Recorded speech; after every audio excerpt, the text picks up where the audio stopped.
This is Heliox, where evidence meets empathy. Independent, moderated, timely, deep, gentle, clinical, global, and community conversations about things that matter. Breathe easy. We go deep and lightly surface the big ideas.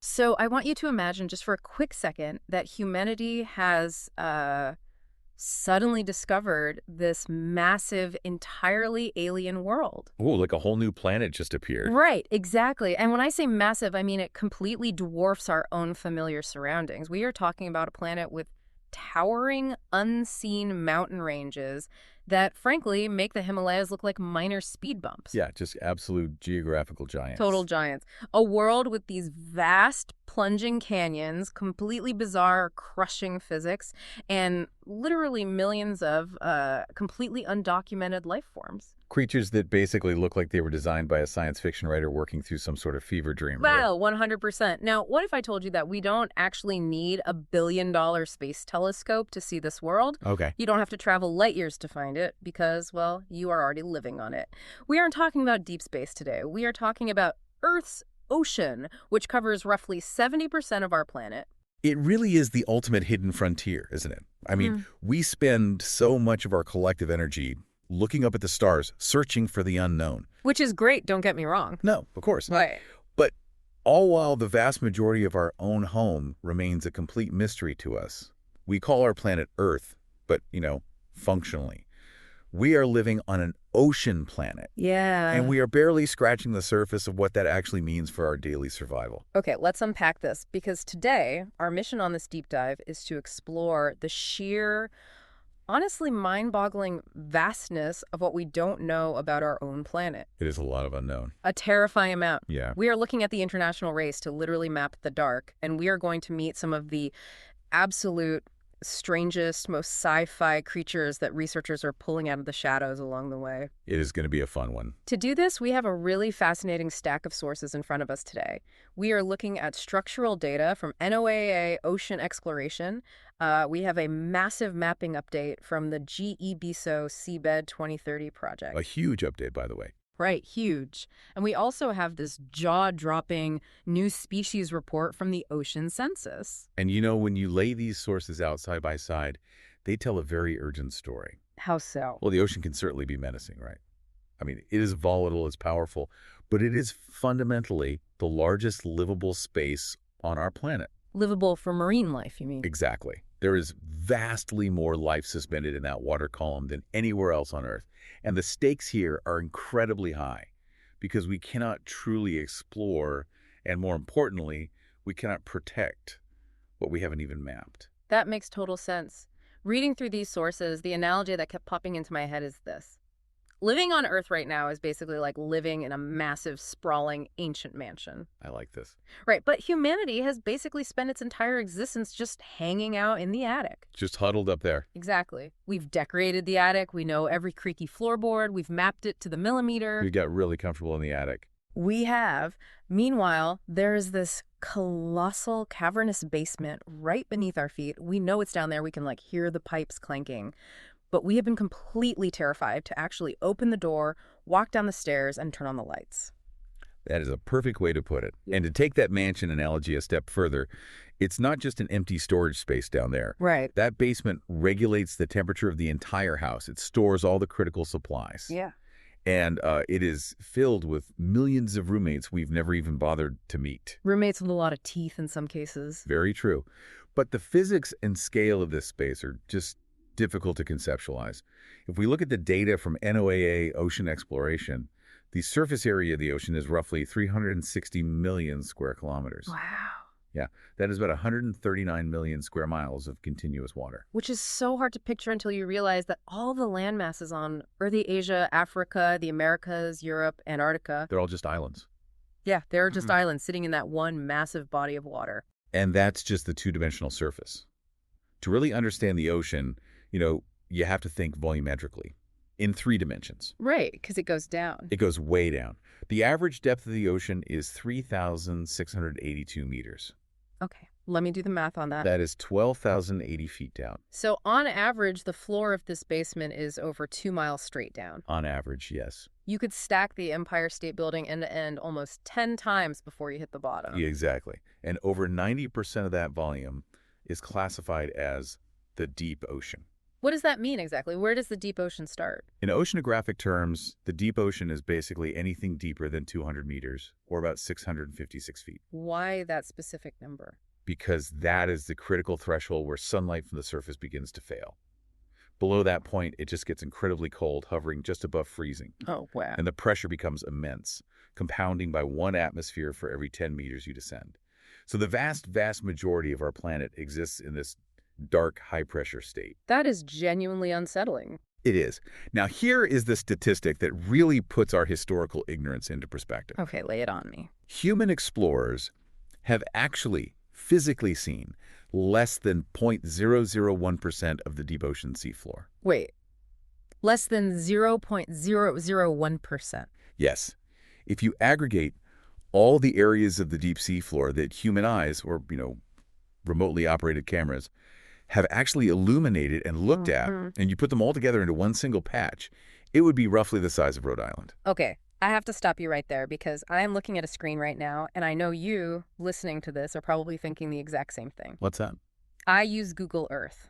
I spin that digital globe around all the time on my phone. And when I look at the Pacific Ocean on Google Earth, it doesn't look like a blank blue void. Right, you see textures. I see lots of textures. I can clearly trace massive underwater mountain ranges. I see the Mariana Trench. I see what looks like a really highly detailed textured map of the seafloor. So if human beings have only looked at a Rhode Island-sized chunk of it who drew the map on my screen, are you saying Google Earth is just making it up?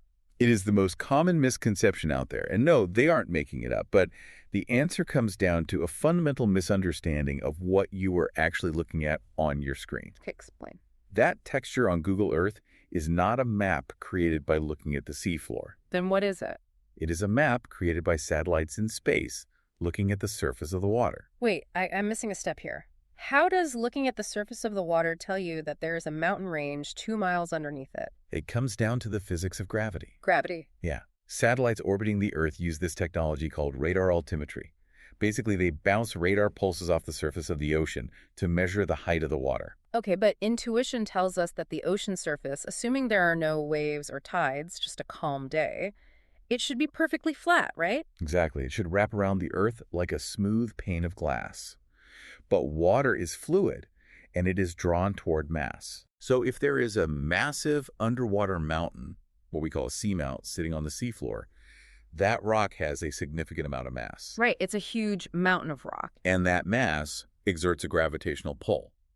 It literally pulls surrounding water toward it. So the gravity of the underwater mountain pulls the water inward, and because water can't compress, it has nowhere to go but up. That is the exact mechanism, yeah. It creates this permanent, very slight mound in the actual surface of the ocean, right above the mountain. You are saying there are literal bumps on the surface of the water? Literal bumps and dents. Conversely, if there is a massive trench, there is an absence of mass. Less gravitational pull means the water surface actually dips slightly in that area. This is blowing my mind. They are incredibly subtle. I mean, sometimes just millimeters or centimeters of difference. Yeah. But these radar satellites are precise enough to measure them. Wow. So then computers translate those gravity anomalies at the surface into a rough topological map of the seafloor below. And that is what I am looking at on Google Earth. Exactly. But there is a massive catch here. I figured. What is it? Because you are inferring the bottom based on a very blurry gravity signal at the top, the resolution is terrible. It provides a general layout of the biggest, heaviest features, but it is like trying to navigate a new city by looking at a heat map from space. So we know roughly where the major continents and the biggest trenches are, but the details are completely washed out. Completely. Important geographical features remain entirely inviolable. I mean, if a seamount isn't massive enough to create a significant gravity anomaly, a satellite will just never see it. It's just a ghost. Right.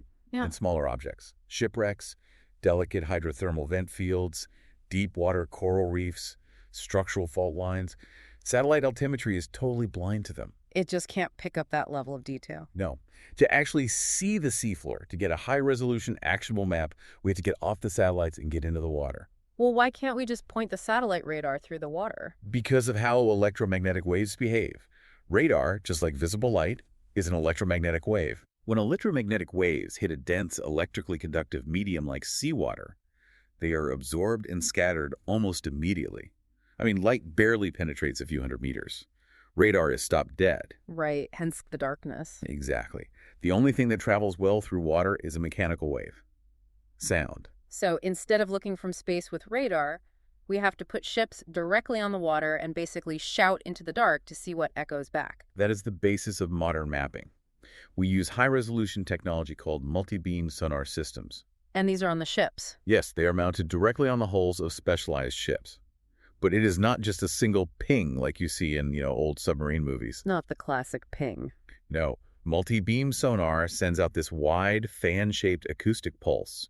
It sweeps a wide path of sound through the water, hits the seafloor, and bounces back to a receiver on the ship. And by measuring exactly how long it takes for the sound to travel down and bounce back, the computers calculate the depth. Exactly. And because it's a wide fan, as the ship drives forward, it effectively mows the lawn. Mows the lawn. Yeah, it paints a highly detailed three-dimensional strip of the seafloor in real time as it drives. The leap in fidelity there must be just staggering. I mean, imagine you are a researcher, and for your entire career, you've been looking at this blurry, top-down satellite image where everything is just soft, vague blue blobs. Right.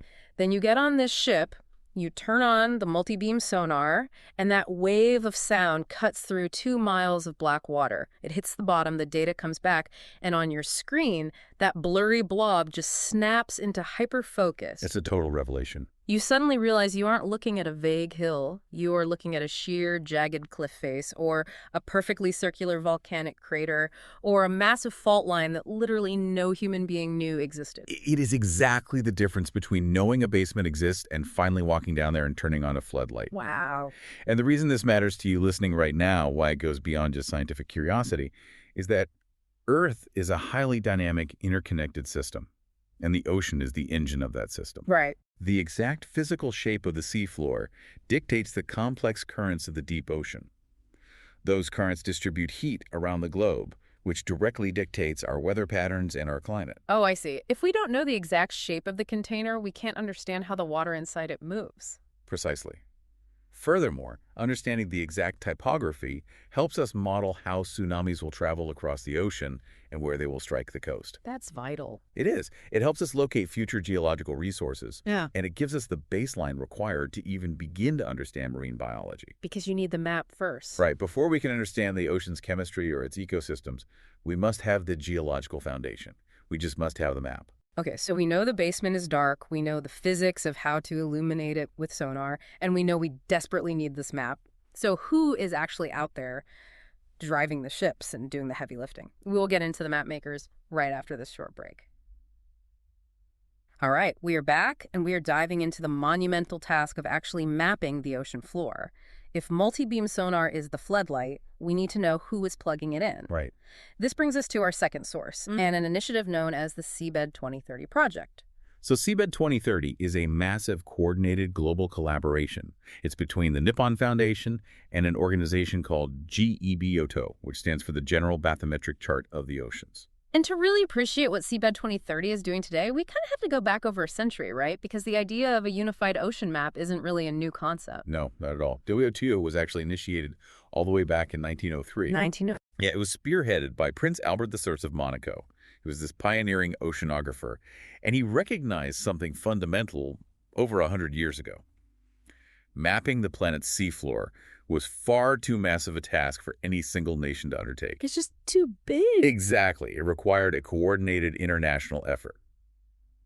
And it is a nice piece of historical symmetry that the recent assembly announcing the new mapping milestones actually took place in Monaco, bringing together 104 member states. Talk about a full circle moment. That's pretty cool. It is. But let's look at the actual mechanics of mapping in 1903. I mean, they obviously didn't have multi-beam sonar arrays bolted to their ships back then. No, definitely not. In 1903, mapping the ocean floor was this grueling physical endeavor. It was known as single-point depth sounding. How did that work? Well, a ship would sail to a specific coordinate and come to a complete stop. The crew would take a heavy lead weight, attach it to a massive spool of piano wire, and literally just drop it over the side of the ship. Just drop a weight on a string. Yes. And they would wait, sometimes for hours, for the weight to hit the bottom. Just standing there feeling the tension on the wire until it goes slack. Exactly. Then they would measure how much wire had spooled out to determine the depth at that specific point. Then they had to haul all that heavy wire and lead back up, secure it, sail the ship a few miles away, stop, and do it all over again. That sounds agonizingly slow. It was. And more importantly, you only get data for those specific pin drops. Right. If you drop a weight here and then sail and drop a weight 2 miles over there, you have completely missed the massive, jagged underwater volcano sitting directly in between them. You have no idea it was there. Yes. Which is why the transition to multi-beam sonar, and specifically the goals of Seabed 2030 today, are so revolutionary. They just released a big update, right? They did. The project recently announced a major milestone. As of April 2026, 28.7% of the global seafloor has now been mapped to modern, high-resolution standards. 28.7%. That is 104 million square kilometers of data. Okay, for a sense of scale, 104 million square kilometers is equivalent to more than 2/3 of the Earth's total land surface. It is a massive amount of newly charted territory. It is, but I have to be honest with you. I did the math on this, and while I have a sense of awe, I also have a nagging sense of skepticism. Skepticism. Why? Because it's 2026. We have literal robotic rovers driving around on Mars right now. Oh. We have spacecraft sending back high-definition maps of the moons of Jupiter. And yet, we haven't even mapped a third of our own planet. Right. 28.7% just feels surprisingly low for the modern era. It is a completely natural reaction. Right. When we compare ocean exploration to space exploration, the ocean always seems to be lagging behind. But again, we have to return to the physics of the environment. Right, the density of water. Exactly. Space, for all its vastness, is a vacuum. It is largely empty. Electromagnetic waves like light, radar, and radio signals travel through a vacuum beautifully. So we can just point a camera at Mars. We could put a telescope in orbit and map the surface of Mars with relative ease. But water is exceptionally dense. As we discussed, it absorbs electromagnetic radiation. The only tool we have is sound, and sound is physically slow. And you physically have to put a boat over the spot. Right. A ship physically has to drive back and forth, mowing the lawn at 10 knots to map the bottom. Mapping the ocean is fundamentally physically harder than mapping the moon. So the limitation isn't ambition, it's the sheer density of the medium we are trying to look through. Exactly. So instead of focusing on the 28.7% that is finished, look at the acceleration of the progress. Okay, how fast is it moving? When Seabed 2030 officially launched in 2017, only about 6% of the ocean was mapped to modern standards. Oh, wow. Only 6% in 2017. Yes. In under a decade, humanity has jumped from 6% to nearly 29%. Okay, that changes the context entirely. We spent the entire span of human history getting to 6% and then basically quintupled it in under 10 years. The acceleration is unprecedented. In the past year alone, just between 2025 and 2026, almost 5 million square kilometers of new data were added to the GEBICO grid. 5 million square kilometers in a single year. That is like mapping the entire country of Mexico twice entirely underwater in just 12 months. And this isn't being done by one magical fleet of mapping ships owned by GEBICO. It is a massive tapestry of international cooperation. Who is actually doing the mapping then? A total of 220 different organizations are now contributing data to this map. Yep. In the past year, 15 new contributors joined the effort. Looking at the list of contributors, it is a really fascinating cross-section of humanity. I mean, you have the massive governmental repositories you would expect, like NOAA in the United States and the PanGEA database. Right. You have deep water campaigns like Seascape Alaska pushing into the Arctic. But it's not just government science vessels, is it? No, we are seeing multi-beam survey data coming from national navies, private research groups, and coastal authorities all over the world. The Brazilian Navy contributed significant new data. Oh. We saw new deep water data from the Comoros area. Coverage was heavily expanded in the North Pacific, but honestly, the most encouraging part of this update is the first-time contributors. Who are they? We are seeing data handed over for the first time by countries like Malaysia, Morocco, Papua New Guinea, and Saudi Arabia. This is a huge geopolitical shift. It really is. Because historically, nations guard their bathymetric data fiercely. Knowing the exact topography of the seafloor off your coast is a massive military advantage, especially for submarine warfare. Exactly. It's a matter of national security. So sharing that data openly requires a massive leap of faith. It reminds me of a quote from the Seabed 2030 director, Jamie McMichael Phillips. Yeah, what do you say? He noted that this update proves what the global community can achieve when data is shared openly and collaboratively. And the open access nature of the GEBCO is exactly what makes it so powerful. It is really available. It forms the authoritative foundation for global ocean science moving forward. It's just out there for anyone to use. Right, and we are seeing major regional victories because of this shared focus. For instance, the ROPMEC area, which is the marine region surrounded by the 8 member states in the Gulf, saw their mapped coverage more than triple in just the last year. Triple. Yeah, jumping from roughly 6% to over 20%. So the lights are slowly turning on sector by sector across the globe. But here is where this narrative takes a sharp turn for me. Okay. Mapping the physical terrain is incredible. Having a high-resolution 3D model of the rocky cliffs, the abyssal plains, and the deep ocean trenches gives us the architecture of the basement. Yes. But maps only show you the geology. Like, a topographical map of a city tells you where the hills and the valleys are, but it doesn't tell you who is actually living in the houses. That is the crucial next step in exploration. Yeah. We cannot declare the ocean explored just because we successfully bounced sound waves off the bottom of it. Right. Seafloor maps identify the potential habitats, but they cannot identify the biological species living on that seafloor or swimming in the freezing water column just above it. Maps don't tell us how these alien organisms have adapted to survive the pressure or what role they play in the broader global ecosystem. Exactly. Which brings us to a really fascinating question. When we finally shine a light down into these newly mapped territories, what exactly is looking back at us? We'll get into the alien life forms right after this. Welcome back. So we have the map makers charting the physical terrain of the ocean floor, but now we are moving to the biologists. We are looking at a program called the Ocean Census, and we are trying to figure out who actually lives in the deep dark. And if you thought the geological scope of the unknown was staggering, the biological scope is equally humbling. Hit me with the numbers. Scientists estimate that there are between 700,000 and 1 million macroscopic species in the ocean. Macroscopic. Meaning this excludes the millions upon millions of microscopic organisms. We are talking about visible, complex animals. Okay, up to 1 million species. How many of those have we actually discovered and officially documented? Roughly 2/3 of them, and potentially up to 90% according to some ocean census models, remain completely undiscovered or officially undescribed by science. 2/3. I mean, if you lived in a city of 1 million people, you would only know the names of about 300,000 of them. The other 700,000 are total invisible strangers living right next to you. That's a great way to think about it. Historically, the scientific community officially accepts and describes about 2,000 new marine species each year. That feels a bit slow. It has always been a slow, methodical process.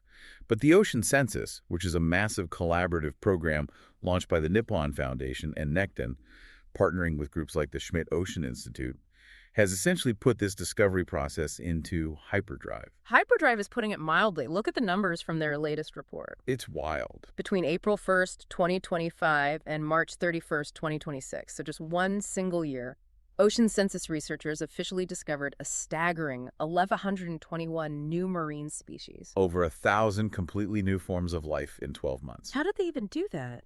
They achieved this through 13 global expeditions and a series of 9 specialized species discovery workshops.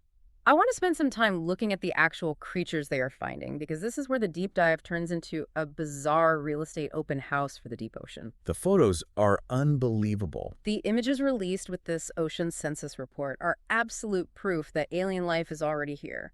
It just lives under a few miles of salt water. The biodiversity in the deep ocean is stunning, mainly because the evolutionary adaptations required to survive down there produce forms of life that just completely defy our terrestrial logic. Let's look at one of my favorites from the report, the carnivorous death ball sponge. Ah, yes, chondrocladius bed. Right. Now, when an average person thinks of a sponge, they think of a passive organism, like a loofah sitting on a coral reef, gently filtering plankton out of the water. What on earth is a carnivorous death ball sponge? It is a masterclass in deep-sea adaptation. In the deep ocean, nutrients are incredibly scarce. Marine snow, which is the organic detritus that falls from the surface, is often not enough to sustain life. It's just crumbs falling from the table. Exactly. Passive filter feeding simply doesn't yield enough calories. So this specific genus of sponges evolved to become predatory. The predatory sponge. Yeah. The condycladia sponges typically feature these bizarre branching structures that are densely covered in microscopic Velcro-like hooks. Wait, so they aren't filtering water, they are actively hunting. They are sit-and-wait predators. They wait for small crustaceans or other organisms to drift by in the current. And then what? The prey brushes against the sponge, gets snagged on those microscopic Velcro hooks, and is trapped. That is horrifying. And it gets worse. The sponge's cells then slowly migrate over the trapped prey and digest it alive. Nature's brutal. It is. The death ball variety they discovered likely features a highly concentrated spherical arrangement of these predatory structures.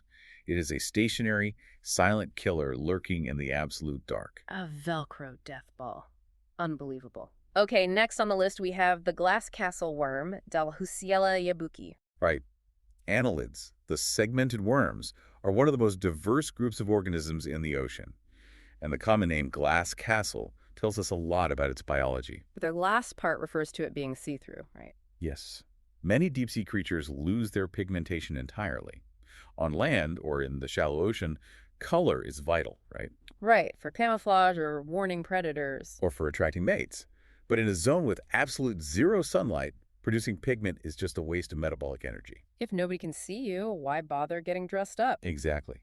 And in fact, being totally transparent is the ultimate camouflage against bioluminescent predators. Oh, that makes sense. If a predator flashes a light to see you, the light just goes right through you. Exactly. And this particular worm likely constructs intricate, delicate tube structures on the seafloor to live in, which is the castle, while its actual body is entirely translucent. Amazing. We've also got the burrowing sea anemone, a new type of dwarf goby fish, and then there's the Mystery Ridge sea pen, Tlela spp. Now, looking at the photos, sea pens look like old-fashioned feathered quill pens stuck straight into the mud. But they aren't plants, right? No, they look like plants, but sea pens are animals. They're part of a group called Chidarians. Which means they're related to what? It makes them close relatives of corals and jellyfish.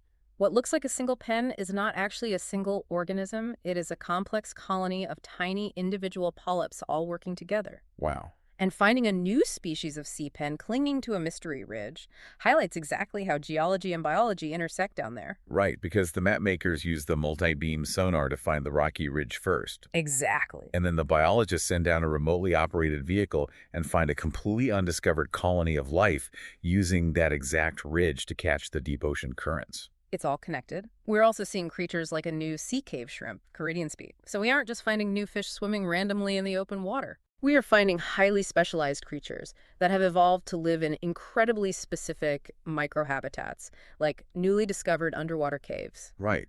But as incredible as it is to look at photos of a translucent glassworm or a carnivorous death ball sponge, we really have to ask the ultimate question here. Which is why the rush. Right. Exactly. Beyond just adding cool new photos to a marine biology textbook, why is the Ocean Census sprinting to find these things right now? Well, what's the answer? It is fundamentally a question of survival. Dr. Michelle Taylor, the head of science for the Ocean Census, frames it perfectly. She states that we are in a literal race against time to understand and protect ocean life. Because things are disappearing. Yes, many species are at risk of disappearing entirely before they are ever documented. Extinction before discovery. It is a very real looming threat. The ocean is not a static environment. It is changing rapidly due to climate change, ocean acidification, pollution, and the looming threat of deep-sea mining exploration. Right. People want to mine the bottom of the ocean for battery metals. Exactly. Habitats are shifting and degrading. Historically, as Dr. Taylor points out, too many newly discovered species remain in what she calls limbo for years. What does scientific limbo actually look like in practice? Think of it like trying to get a complex invention approved at a bureaucratic patent office that still relies on paper mail. Sounds painful. Under the old system, a researcher might pull up a bizarre new worm from a deep-sea trench. But to officially declare it a new species to the scientific record, the specimen has to be meticulously analyzed. Right, you have to prove it's new. Its morphology has to be physically compared against every other known worm in museum archives spread around the world. A detailed, peer-reviewed paper must be written and published. That process can take years, and sometimes decades. And while that worm is sitting in a jar on a shelf in a museum waiting for paperwork, The deep sea trench where it actually lives might be slated for industrial deep sea mining. Exactly. The Ocean Census is trying to break that bureaucratic bottleneck with their species discovery workshops. How do those work? Instead of the old patent office model, they are using more of a hackathon model. A hackathon for biology. Yeah. They bring leading taxonomists, geneticists, and marine biologists together in one place, either on the ships or immediately after expeditions. They use rapid DNA sequencing and real-time collaboration to describe these species rapidly. That is so smart. Because every single new species we document deepens our understanding of the marine ecosystem, how it functions, and how we can protect it before it is irreparably altered. Synthesizing everything we've explored today, we are basically witnessing two massive parallel races against the clock. We really are. On one side, we have the map makers. We have Seabed 2030, using international fleets of multi-beam sonar ships to chart the physical terrain of our planet. And as of 2026, they are still only 28.7% done. We have a map that is mostly blank space. Right. And on the other side, we have the biologists, the Ocean Census, sprinting to catalog a biological ledger that is missing up to 90% of its residents. We are racing to map the stage while simultaneously trying to document the actors, all while the theater itself is fundamentally shifting beneath their feet. It is an overwhelming concept, but it is also deeply thrilling. We are living in a true age of discovery. We don't need to launch rockets to Mars to find alien life. We just need to look down into our own oceans. Very true. So as we wrap up this deep dive, I want you, listening right now, to think about your current surroundings. Maybe you're walking the dog, maybe you were driving to the grocery store, maybe you were just sitting at your desk. Your world likely feels very solid, very known, and completely mapped. But remember the mansion analogy. Right. Right now, miles beneath the surface of the ocean, in crushing, freezing blackness, a translucent glass castle worm is building its delicate home. A carnivorous deathball sponge is sitting silently on the side of a jagged, towering underwater mountain range that human beings didn't even know existed until a sonar ship swept past it 12 months ago. And this raises a critical final question. What? If Earth is constantly changing, and we have only managed to map roughly a quarter of the seafloor and identified only a fraction of its life, what invisible, highly specialized ecosystems might be shifting, adapting, or even vanishing before our mapping ships ever reach them? Are we losing entirely alien worlds on our own planet without ever knowing they existed in the first place? It is a haunting question, and it is exactly what makes the tireless work of these mappers and scientists so utterly vital. The basement doors finally open, the sonar lights are slowly flickering on, and we are just beginning to see the true scale and majesty of the home we live in. Keep pondering that vast, unexplored frontier just off our coastlines. We'll see you next time. Heliox is produced by Michelle Brucker and Scott Bleakley. It features reviews of emerging research and ideas from leading thinkers, curated under their creative direction with AI assistance for voice, imagery, and composition. Systemic voices and illustrative images of people are representative tools, not depictions of specific individuals. Thanks for listening today. 4 recurring narratives underlie every episode: boundary dissolution, adaptive complexity, embodied knowledge, and quantum-like uncertainty. These aren't just philosophical musings, but frameworks for understanding our modern world.